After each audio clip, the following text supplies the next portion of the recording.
las redes, ¿no? Nos hemos encontrado en el transcurso de estos 2 días con el faltante de agua, digo, se han generado diferentes repercusiones en función a este tema. Sí, así es, Samuel. Bueno, hoy estaba escuchando justamente al presidente de la DIPOS hablar sobre el tema y bueno, estaba por ahí, tuvo que salir a dar un poco de explicaciones de lo que estaba pasando en Tolwyn porque se fue incrementando el enojo, la indignación de muchas personas porque hasta ayer se conocía de que en realidad esto comenzó ya el día lunes por la tarde, donde empezó a sentirse una disminución en lo que es el suministro. Luego se trasladó a ser martes, que sin previo aviso, ya una vez que se había cortado el agua, se comunicó de que estaban reemplazando una bomba impulsora en la planta, que bueno, claramente se podía haber avisado antes, ¿no? También esta situación, si ya se venía el día lunes.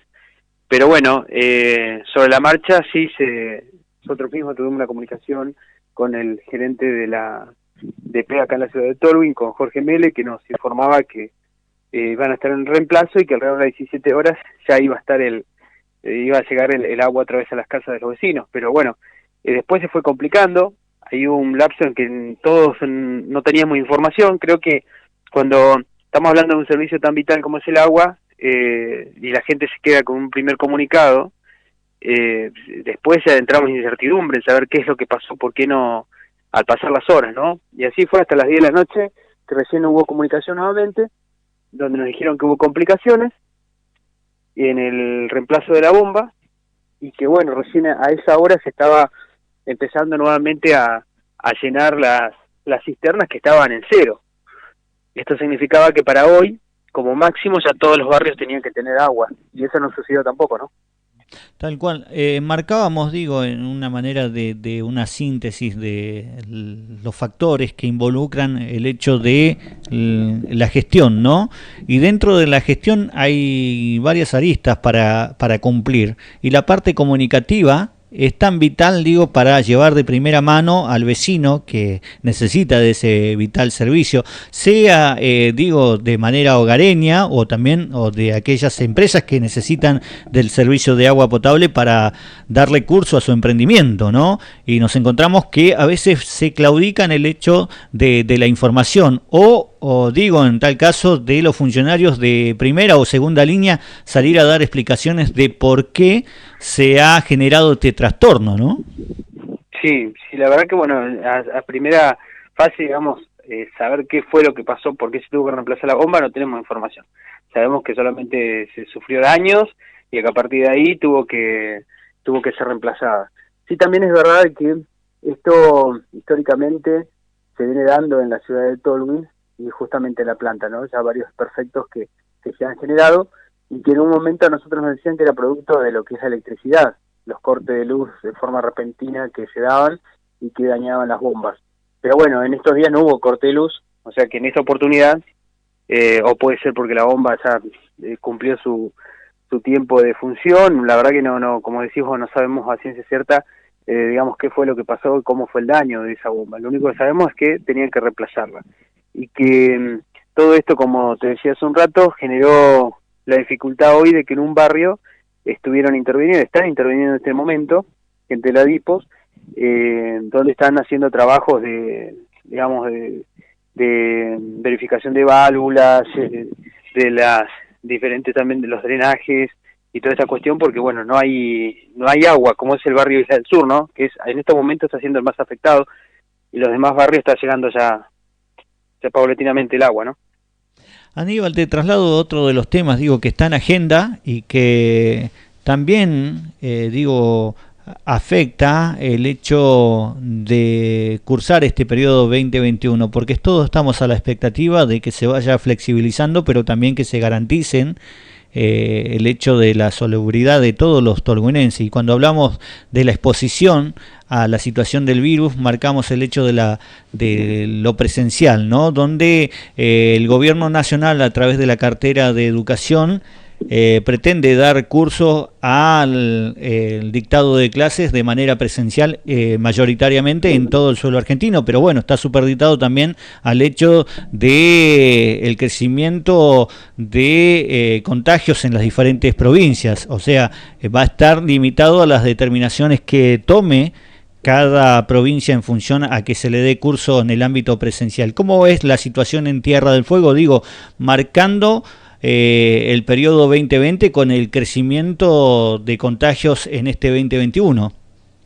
Claro, bueno, nosotros vemos, por ejemplo, en Tierra del Fuego, que la ministra Analía Cubino había anticipado en su momento de que se buscaba una semipresencialidad y que, bueno, esto tenía que ver con ya la incorporación de docentes y personal no docente, pero administrativo, a lo que son las escuelas, y que esto marcaría esa semipresencialidad, y después también, bueno, todo lo que tiene que ver con la forma en que van a diagramar el trabajo con los chicos, ¿no? Pero desde las escuelas, y también, bueno, nos habló de que si los chicos en algún momento iban a tener que ir a la escuela. Eso es lo que se estaba trabajando acá en Tierra del Fuego.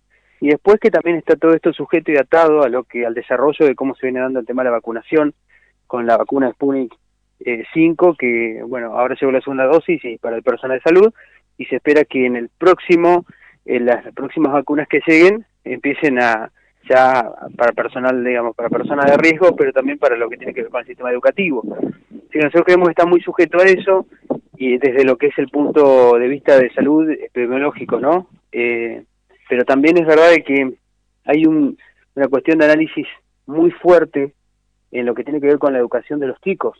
Nosotros ya habíamos, si nos ponemos a pensar, hace no mucho tiempo, un año atrás, hablamos de la falta de, digamos, de nivel y de calidad de lo que es la educación pública. Había encuestas que había llevado adelante los propios gremios con el gobierno nacional en su momento, el Ministerio de Educación a nivel nacional, donde mostraba a las claras de que había un gran porcentaje de que uno de los puntos más fuertes era la falta de comprensión de texto, en lo mínimo estamos hablando, ¿no? Entonces, si uno se pone a pensar en cómo veníamos, digamos, hasta lo que fue el inicio de esta pandemia, y nos ponemos también a pensar en la pausa en la educación de los chicos, digo, yo me preguntaba hoy, yo tengo uno de mis hijos que este año va a entrar en quinto año, digamos, como era el modelo viejo, ¿no? Para decir después de esto ya viene la educación terciaria. Uno se pregunta, si le era difícil a un chico de la escuela pública ir a una universidad con el nivel que se estaba educativo que se estaba manejando, ahora nos preguntamos cómo va a ser ahora, ¿no? Con todas estas nuevas modalidades, con un año que no tuvieron, porque no sé cómo lo analizás vos, Samuel, pero hubo un año perdido, o sea, esto de los trabajos prácticos, del Zoom, de toda la cuestión virtual, no funcionó en la educación. Yo tengo 3 hijos, los 3 atraviesan, digamos, el nivel secundario y el nivel primario. Y más allá de cómo se trataba de implementar, había un punto en el que no se falló, no hubo, digamos, una evolución. No andaban los sistemas, los profesores mismos tenían que ser capacitados para cómo iban a enseñar a través de la forma virtual. Un desentendimiento de muchas cosas, y a la vez también lo puso en jaque al sistema de educación, porque tampoco puede hacer reprobar a los alumnos por cuestiones de que no les son propias a los chicos. Digamos, la pandemia no es un problema que los chicos no quieren asistir o ir a la escuela. Entonces, es realmente muy complejo. No sé si vos te acordás que cerrando lo que es el 2020, todavía estaban en el dilema, que no hasta ahora no hubo conclusión de cómo iban a evaluar a los chicos. Tal cual. Cómo finalmente se iban a evaluar. Entonces, por eso, hay 2 puntos, ¿no? Para separar un poco y para tratar de hablar claramente. Es decir, la cuestión epidemiológica, la cuestión de la salud, de cómo se tendría que volver a las aulas, de qué manera, y también está la otra parte. ¿Qué pasa si no se vuelve? Claro, ¿qué pasa si no se adoptan mecanismos o sistemas que realmente sirvan? Y también, digamos, ¿dónde están esos sistemas? Y porque en la practicidad de un año, donde todos experimentamos, yo sinceramente creo que no funcionó. Tal cual, digo, hay varios factores que bien vos detallás y lo puntualizás, porque digo, mayoritariamente todos tenemos hijos que están cursando diferentes niveles, ¿no? Y lo hemos observado que el gobierno, que es el que tiene que garantizar la educación, ha improvisado con unas herramientas que son muy endebles, porque vos marcabas el hecho de la desinversión en los prestadores de un vital que ahora se ha generado como un servicio esencial, que es el Internet.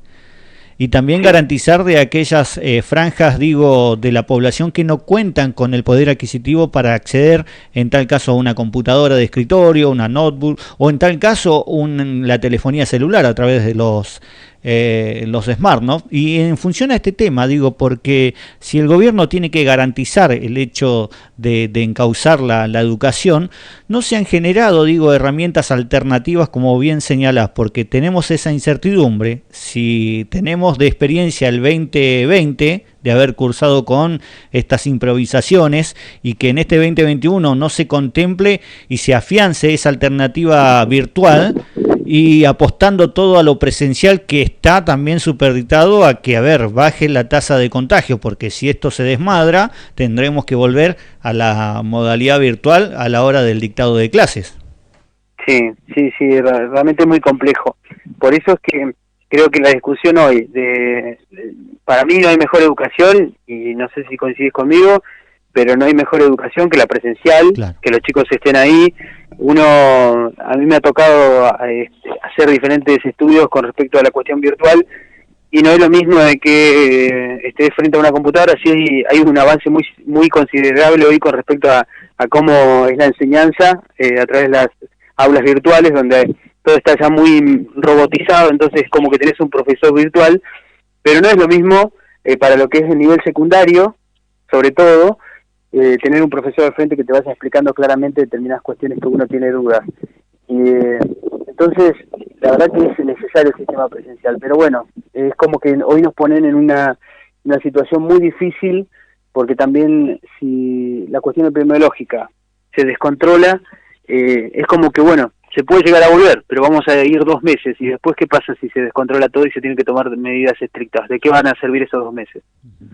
Tal cual. Bueno, esperemos que cuando se dé curso a todo esto y que se reactive la parte, digo, institucional, porque está en una suerte de receso, ¿no? Porque se ha llamado silencio también la clase política de Tierra del Fuego, donde nadie contesta un teléfono para poder evacuar todas estas dudas, ¿no? Y porque, digo, también el factor gremial no ha marcado presencia en función a las herramientas que tendrán que tener para llevar adelante su función en este periodo 2021 a la hora de dictar clases. Sí, totalmente. Yo creo que es como una cuestión experimental lo que se está viviendo en todos los aspectos. Inclusive me animo a decirte, Samuel, que hasta en el lugar más, digamos, hoy neurálgico, más sensible, que es la salud de los hospitales públicos, también están llevando adelante una actividad experimental. Imagínate, estoy hablando de personas que padecen el virus, que están ahí, y que hay determinada situación cuando pasan en terapia intensiva, que están usando medicamentos de forma experimental, porque no hay nada escrito, no sabe nada, no hay avance en la ciencia con respecto a qué medicamento hay que utilizar con el tema del COVID y toda la cuestión. O sea, hasta en ese punto, que es el punto más fuerte y crítico, hoy se está experimentando. Así que imagínate que todo lo que hoy pueda decir un funcionario público, ya sea ministro de Educación, más allá de que obviamente son muchos profesionales que se sientan en una mesa a nivel nacional a poder ver todas estas cosas que van a tomar como medida, no es que son personas tampoco que no saben nada, o sea, son especialistas. Ahora, lo que digo es, pero como no hay nada, o sea, no sabemos qué va a pasar con la situación epidemiológica, no sabemos si la vacuna realmente va a ser la solución, porque también es verdad de que nosotros por ahí la esperanza la centramos en la vacuna, pero la vacuna tiene plazos, por ejemplo, para generar anticuerpos de 41 días, que son cosas que por ahí comúnmente no hablamos de la esperanza de la vacuna, pero desde el momento de la vacunación hasta que genere los anticuerpos necesarios para que uno contraiga ese virus tiene 41 días. Que te pongas la vacuna tampoco es que vos automáticamente sos inmune, por esto que estoy diciendo justamente. Entonces hay cantidad de tiempo, hay cantidad de cuestiones que a la vez también con la vacuna venimos en esa situación de que se generan dudas, no se generan dudas, y todo eso tiene que ser evaluado. Entonces, ¿qué quiero decir con esto, Samuel? De que cuando, a mi entender, cuando van a tomar las decisiones de volver o no a las aulas, también va a ser experimental. No va a haber nada que pueda certificar de que esa medida no se puede retrotraer.